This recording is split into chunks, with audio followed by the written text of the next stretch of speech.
Hello guys, இன்றைக்கி எனக்கு ரொம்ப தேவைப்படுற ஐட்டம் தான் மீஷோவில் ஆர்டர் பண்ணியிருந்தேன். என்னென்னு பார்க்கலாமா? பேங்கிள் ஆர்கனைசர் தான் வாங்கியிருந்தேன். என்னோடய 5th and 7th மந்த் வளகாப்புக்கு அப்புறம் கண்ணாடி வளையல் நிறைய சேர்ந்து போச்சு. எல்லாமே ஒரு கார்னரில் இருக்கும். டெய்லி போடுற பேங்கிள்ஸும் எங்கேயாச்சும் கலட்டி வச்சுட்டு நெக்ஸ்ட் டே வேறு பேங்கிள்ஸ் போட்டுக்கிறேன். சரி, எல்லாத்தையும் ஒரே இடமா சேஃபாக வைக்கணும்னு தான் இந்த பேங்கிள் ஆர்கனைசர் வாங்கினேன். இதோட ப்ரைஸ் நான் வாங்கும்போது 140 ருபீஸு. நல்லா பெருசாகவே இருக்குது, நிறைய பேங்கிள்ஸ் வச்சுக்கலாம். என்னோடய வளகாப்பு பேங்கிள்ஸ் எல்லாமே நான் சவுகார்பேட்டில் தான் பர்ச்சேஸ் பண்ணேன். எனக்கு போட மட்டும் கிட்டத்தட்ட ஒரு 6 to 7 டசன்ஸ் வாங்கினோம்.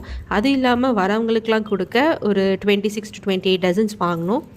எனக்கு வாங்கினதில் 4 பேர் ரெயின் ட்ராப்ஸ் பேங்கிள் அண்ட் மீதி எல்லாமே வளகாப்பு வளையல் மிக்ஸ்டாக வாங்கினேன். ரெயின் ட்ராப்ஸில் maroon, dark blue, green and light pink colour வாங்கினேன். எனக்கு இந்த கலர்ஸில் பிடிச்சது டார்க் ப்ளூ அண்ட் அந்த லைட் பிங்க் தான். உங்களுக்கு எந்த கலர் பிடிச்சிருக்குன்னு கமெண்ட்டில் சொல்லுங்கள்.